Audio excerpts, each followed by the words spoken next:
Assalamualaikum warahmatullahi wabarakatuh. Innal hamdalillah nahmaduhu wa nasta'inuhu wa nastaghfiruh wa na'udzu bihi min shururi anfusina wa min sayyiati a'malina. May yahdihillahu fala mudilla lahu wa may yudlil fala hadiya lahu.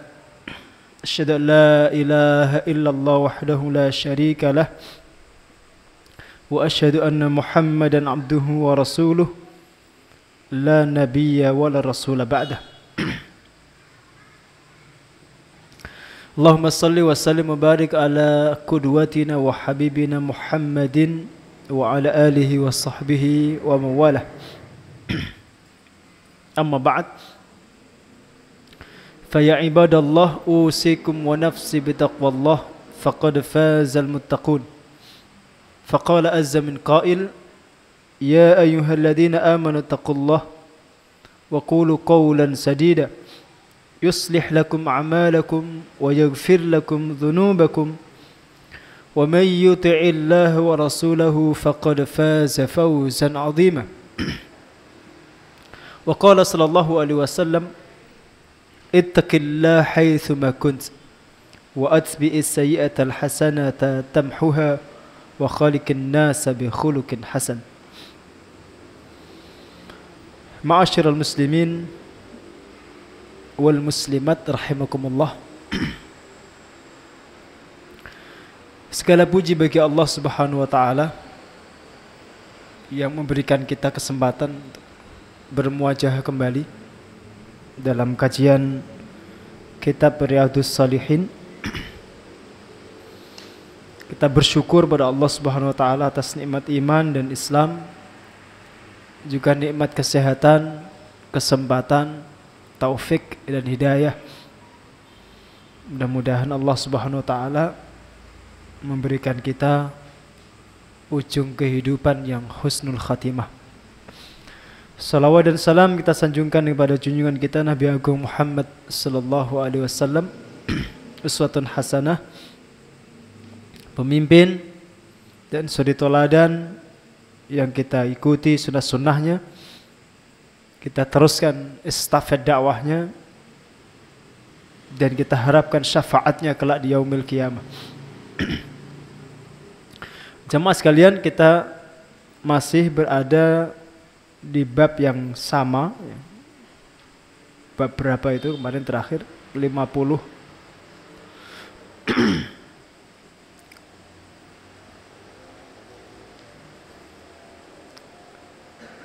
Sebelum puasa kemarin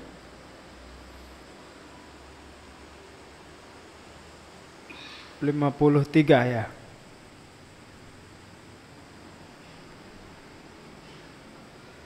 Bab tentang keutamaan hidup sederhana itu. Sebentar.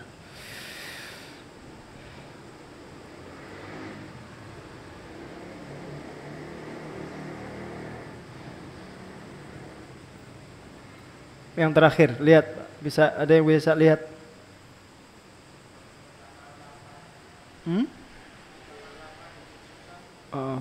Bab berapa itu? 56. Bab 56 kah? Ya.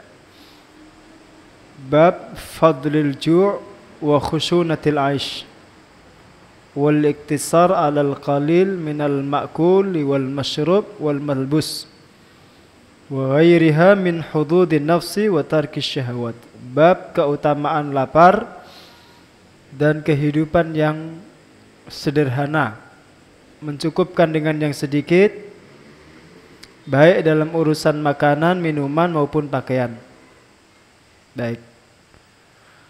Kalau tidak salah yang saya tekuk ini hadis yang ke-9.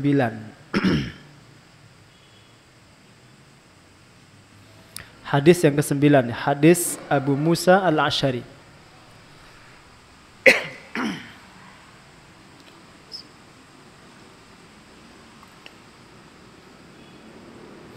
Wa an Abi Musa Al-Asy'ari radhiyallahu an.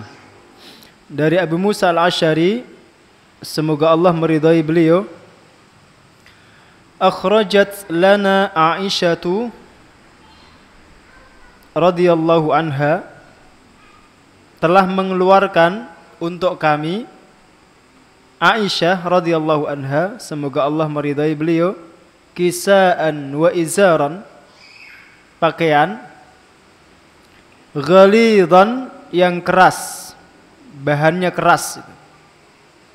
Qalat, beliau berkata, Aisyah berkata, qubida Rasulullah sallallahu alaihi wasallam, Rasulullah sallallahu alaihi wasallam diwafatkan oleh Allah fi hadaini, dengan mengenakan dua pakaian ini, kisa dan izar. Itu kisa itu baju atasan ya, jadi semacam gamis bagian atas ya, yang kalau kita pakai sekarang ya baju atasan. Kalau izar itu kain yang dipakai untuk bawahan. Jadi agak mirip dengan pakaian kita itu ya, ada baju atasan, ada baju bawahan.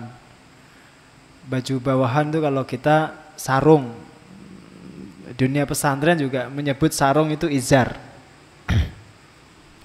Kalau kita lihat dalam konteks hadis ini, maka pakaian orang Arab yang model sekarang, yang gamis panjang itu, ya, dengan yang kita kenakan dalam tradisi orang Indonesia, sarung dan baju atasan, itu lebih dekat pakaian kita kepada Rasulullah daripada pakaian orang Arab sekarang. Ya. Jadi baju orang Arab yang panjang itu itu model baru. Di zaman Rasul dulu ada kisa, ada izar. Jadi ada baju atasan, ada baju bawahan atau kain bawahan. Hadis ini diriwayatkan oleh Imam Al-Bukhari di dalam kitab Al-Jihad, di dalam bab Al-Jihad. Bab ma dzukira min wara'in nabi wa asahu wa sayfuhu.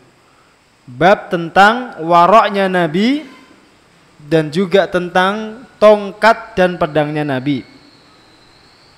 Nah, kalau kita lihat di sini juga di dalam kitab Al-Libas, kitab pakaian, bab Al-Akyisah wal Khamais, bab tentang pakaiannya Nabi.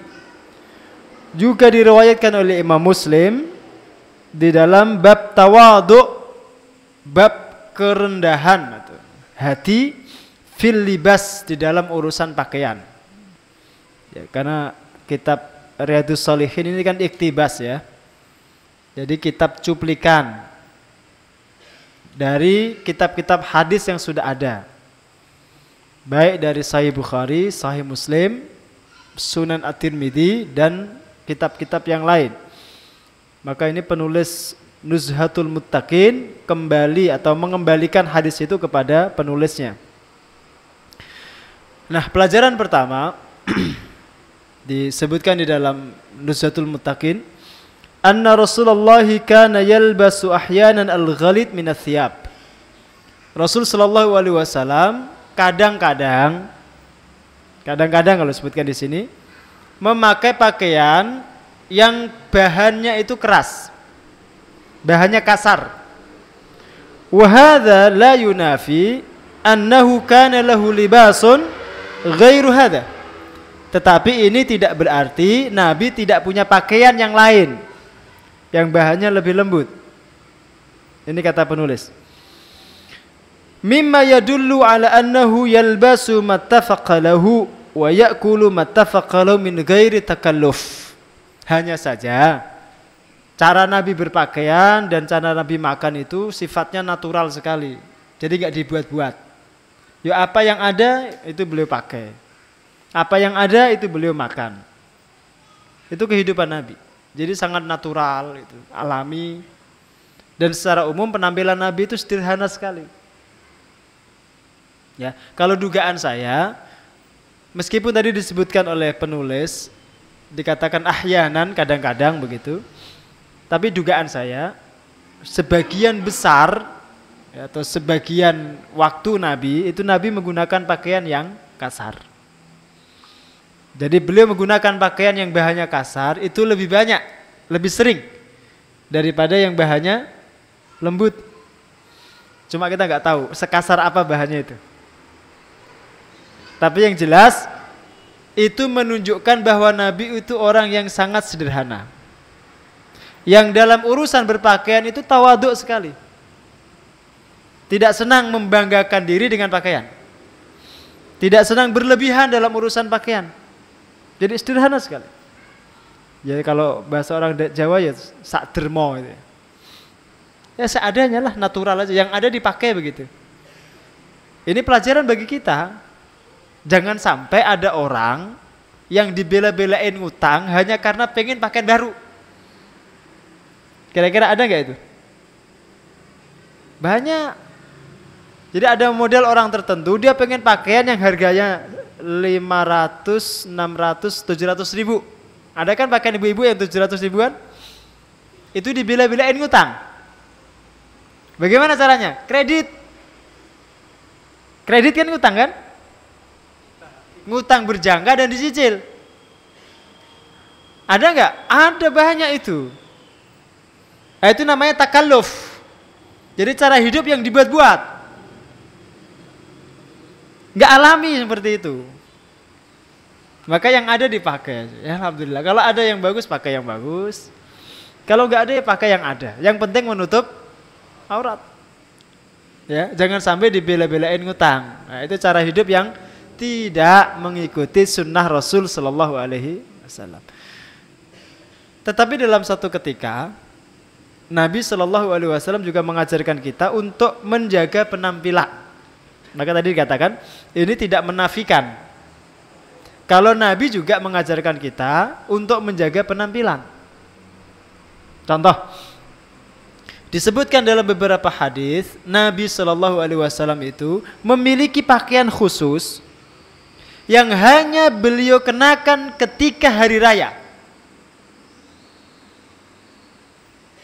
Bahannya terbuat dari semacam apa ya, kalau bahasa kita yang bludru, tahu bludru ya, yang bentuknya agak lembut tapi bukan sutra, halus begitu tapi bukan sutra. Biasanya beliau beli dari Yaman. Dan itu dipakai beliau khusus hari raya. Nah, ini kan juga pelajaran bahwa di momen tertentu kita perlu memperhatikan penampilan.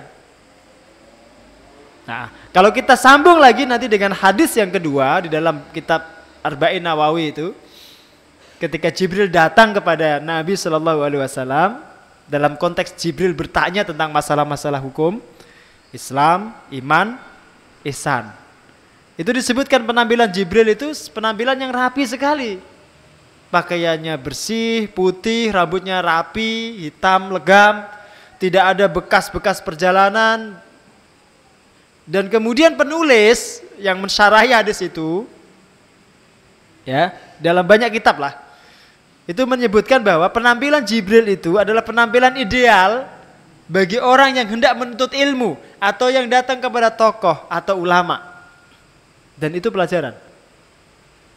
Jadi kalau kita ingin mendatangi majelis, ingin bertemu dengan tokoh, ingin bertemu dengan ulama, ya pakaian kita juga harus kita sesuaikan. Jangan sembarangan gitu. Karena konteksnya apa? Ikram, menghormati.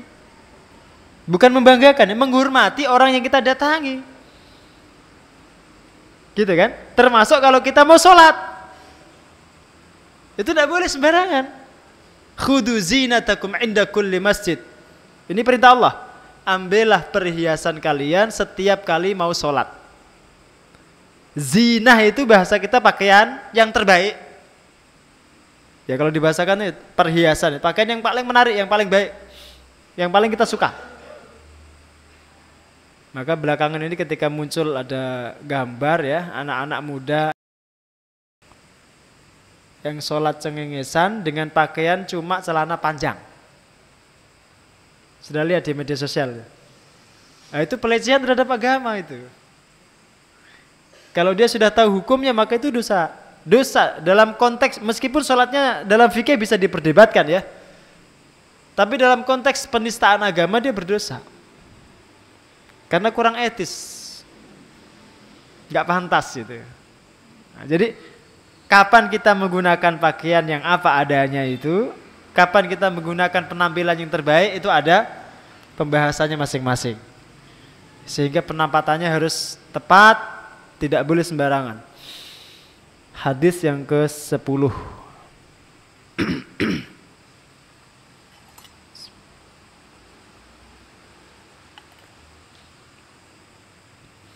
Wa an Sa'ad ibni Abi Waqqas, dari Sa'ad bin Abi Waqqas radhiyallahu anhu qala, semoga Allah meridhai beliau, beliau berkata, inni sesungguhnya aku la awwalul arabi rama bisahmin fi sabilillah.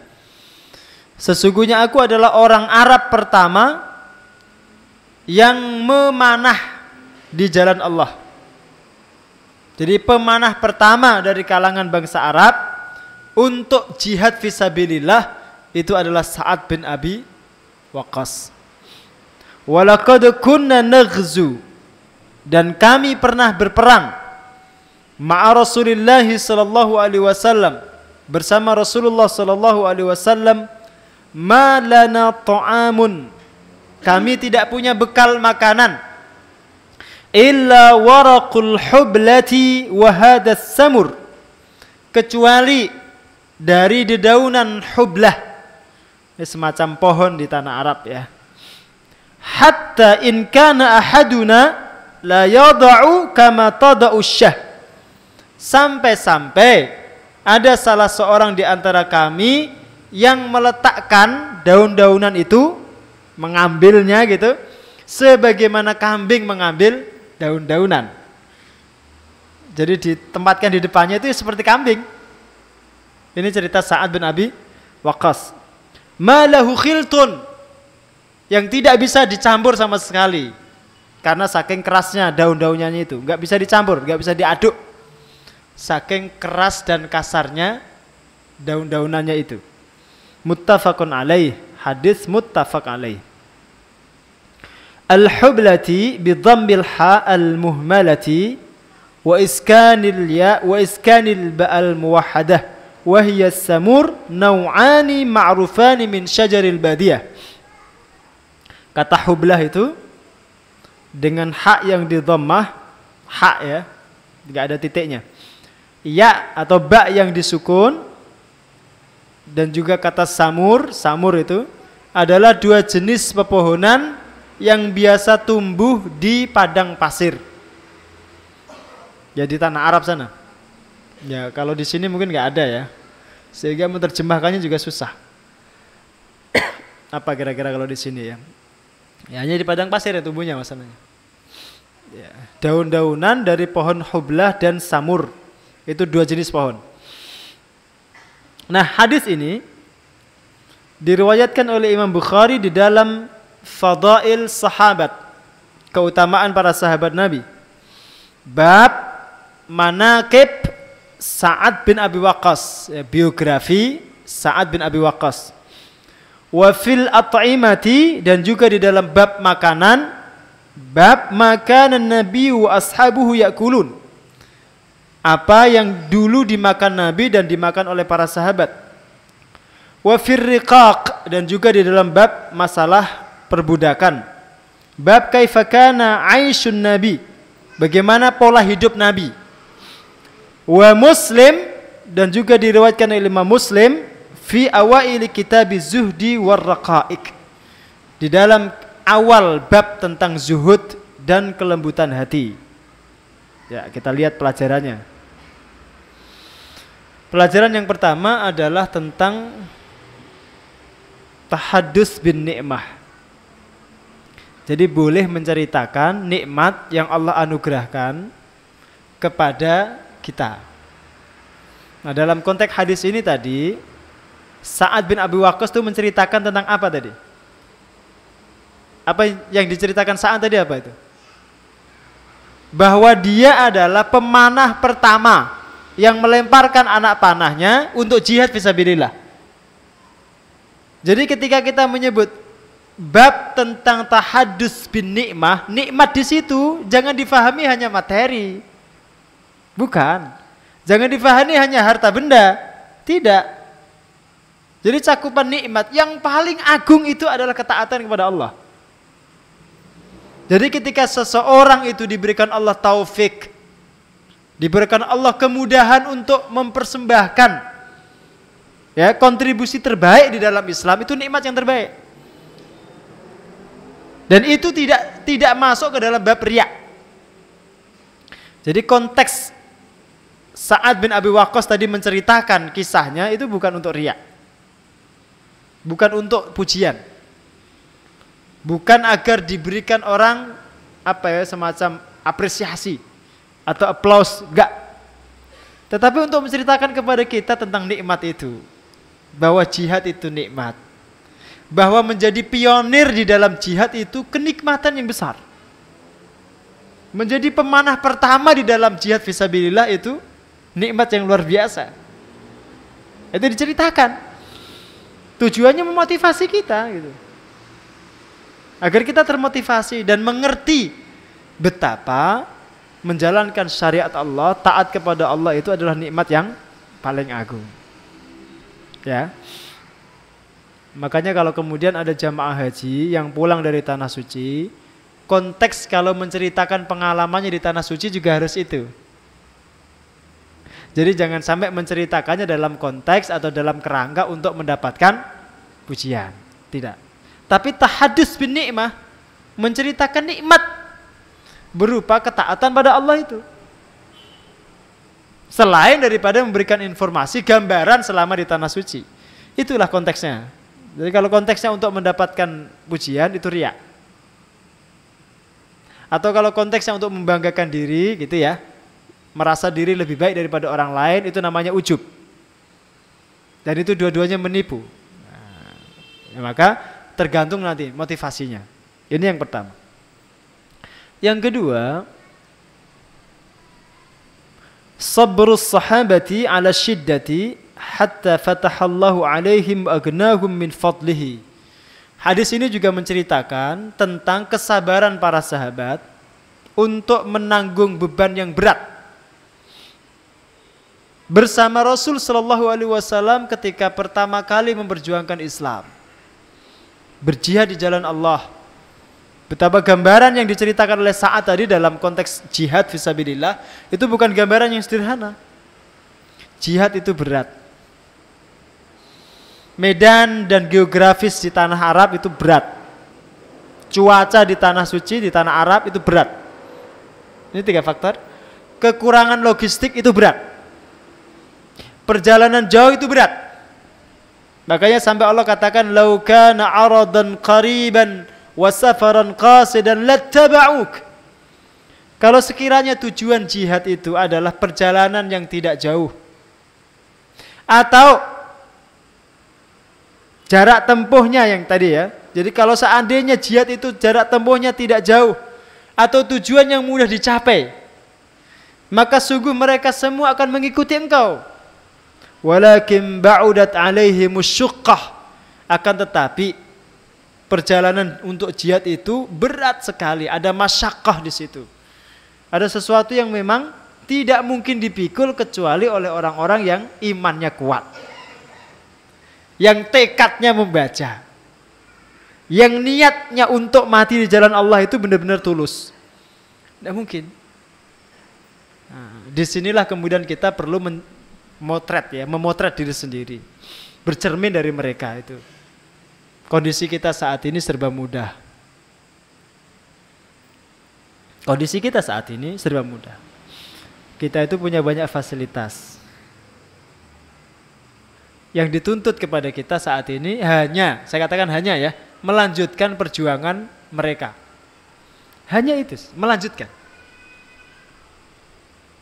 Merintis dan mengawali itu tugas mereka. Tugas kita saat ini melanjutkan. Sementara kemudahan-kemudahan itu subhanallah itu Allah Subhanahu wa taala berikan dengan begitu luar biasa. Kendaraan, fasilitas uang, fasilitas masyarakat muslim yang mayoritas di negeri kita.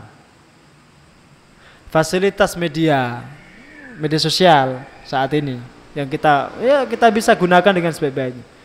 Tugas kita melanjutkan dakwah itu. Termasuk ini nguri-nguri majelis taklim ini. Karena ini bagian daripada apa? Tazawud ilmi kita. Upaya kita untuk mendapatkan bekal dakwah itu. Agar nilai-nilai dan syiar Islam itu tetap terjaga di tengah masyarakat begitu. Maka kalau ada gitu ya, yang tetangganya itu kemudian kita lirik, kelihatannya itu bisa diajak ngaji, ajak. Jangan nikmati sendirian. Ajak. Kita mengajak satu orang, berhasil kita ajak, kemudian dia mendapatkan ilmu, dia mengamalkan ilmu itu. Jadi tidak cuma saya yang dapat pahalanya, jenengan juga dapat pahala itu.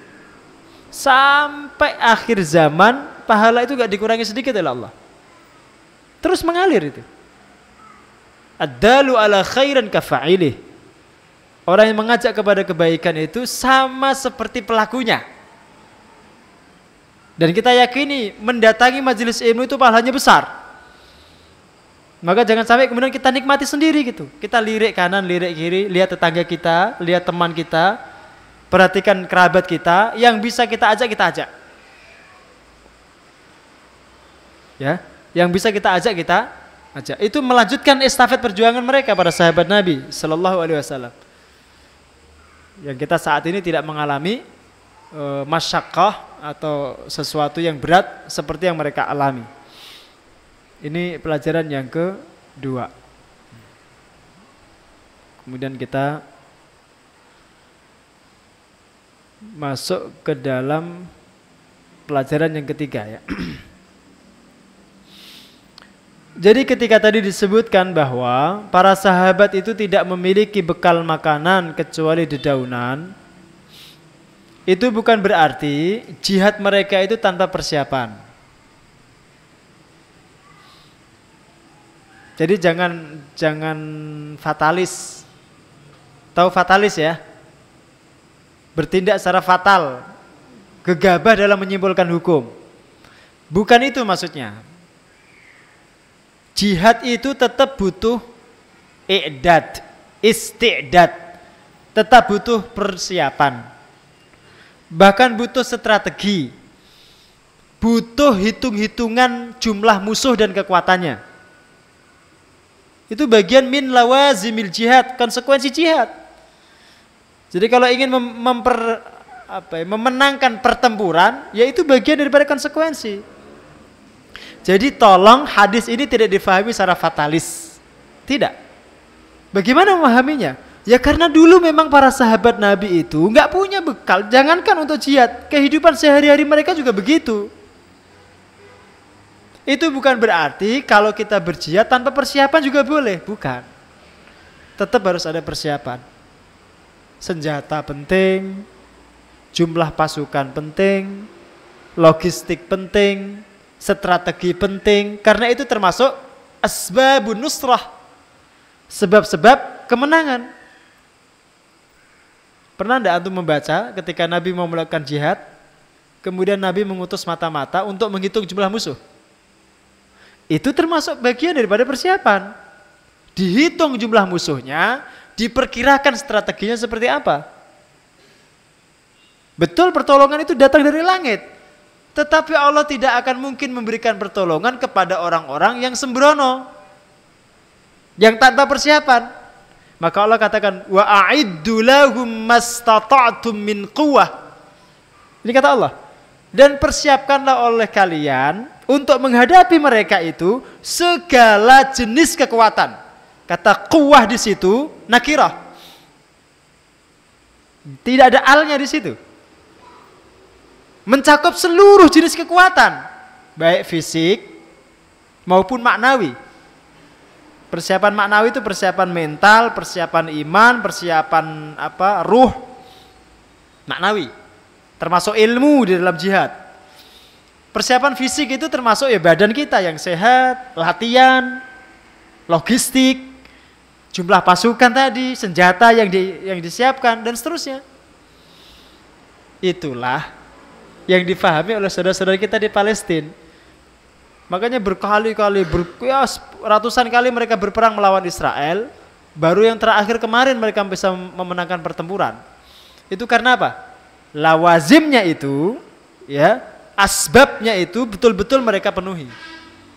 Sebab-sebab kemenangan itu betul-betul mereka penuhi. Sehingga Allah Subhanahu wa taala memenangkan mereka.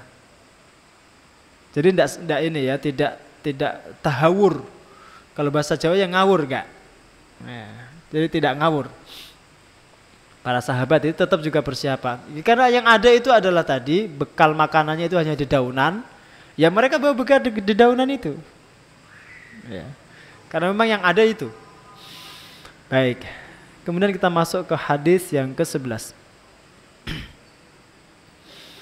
Wa an Abi Hurairah radhiyallahu anhu qala, dari Abu Hurairah radhiyallahu anhu beliau berkata, qala Rasulullah sallallahu alaihi wasallam, Rasulullah sallallahu alaihi wasallam bersabda, Allahumma ja'al rizqa ali Muhammadin kutan.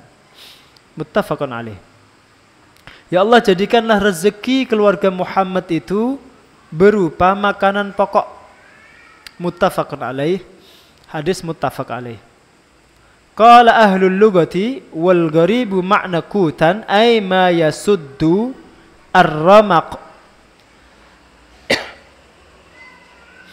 Para ahli bahasa mengatakan bahwa makna kut, arti daripada kut itu adalah apa saja yang bisa mengenyangkan atau menjaga agar perut tetap kenyang. Ya ini ya, apa namanya, makanan pokok lah kalau dalam bahasa kita ini. Al-hadis, hadis ini diriwayatkan oleh Imam Al-Bukhari di dalam kitab Ar-Riqaq. Tentang bagaimana kehidupan Nabi SAW.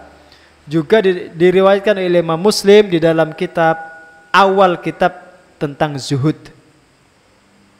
Baik, kita lihat pelajarannya. Pelajaran pertama, hadis ini memberikan penjelasan tentang diperbolehkannya berdoa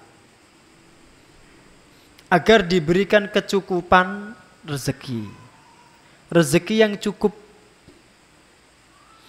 Jadi makna ya Allah jadikanlah rezeki keluarga Muhammad itu berupa makanan pokok, itu maksudnya hanya makanan pokok saja. Yang penting cukup untuk makan tok dil. Tidak ada tambahan. Cukup itu saja ya Allah. Itu doa Nabi untuk keluarganya.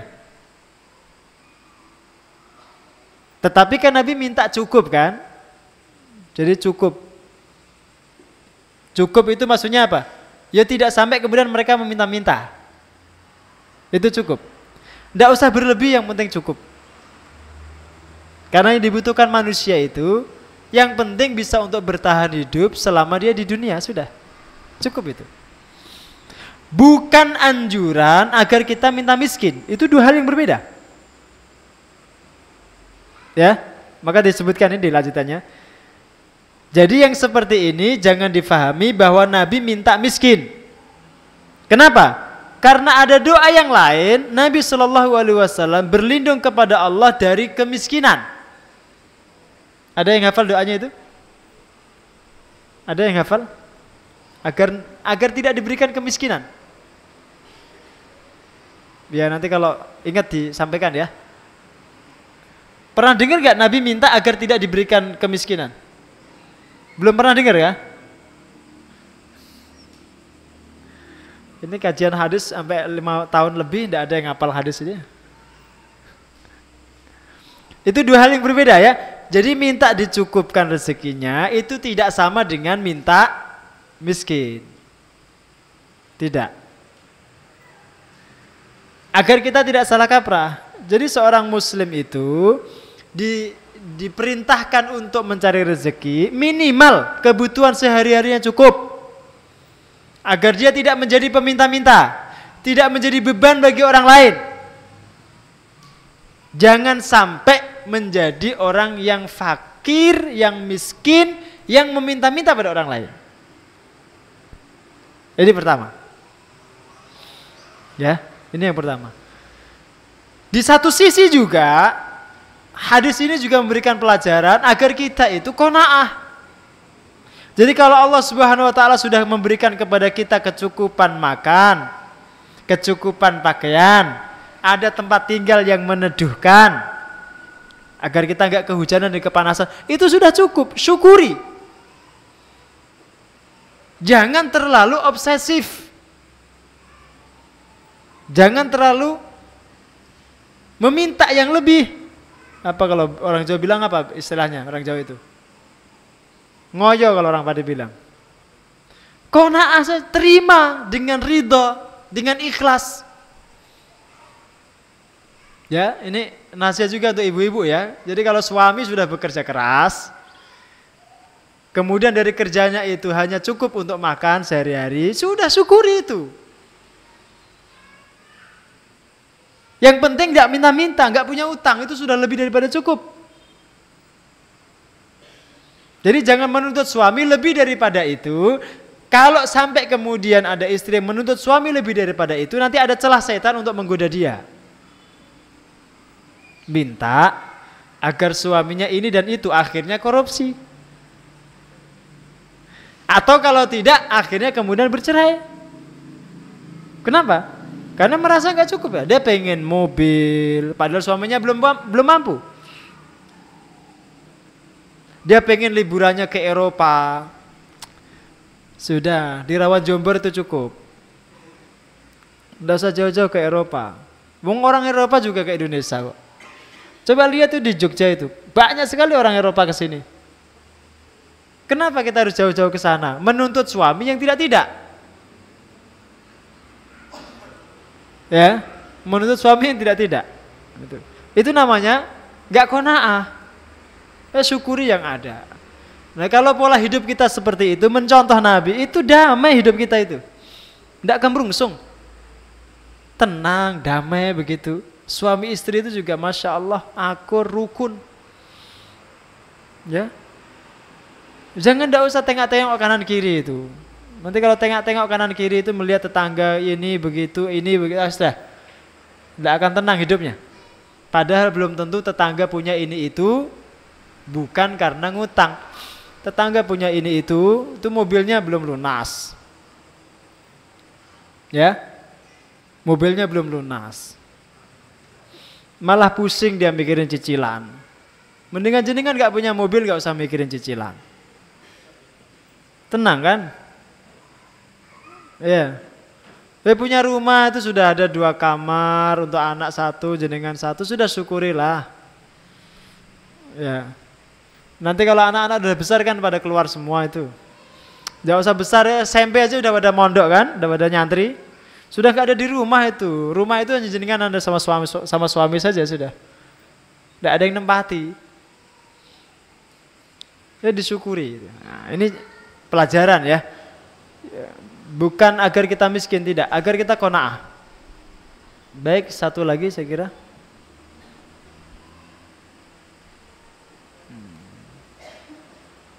Atau cukup ya? Saya mau isya. Nanti kalau ada pertanyaan dipersilahkan. 3 hadis dulu, insya Allah kita lanjutkan di pertemuan yang akan datang. Kalau ada pertanyaan dipersilahkan, monggo.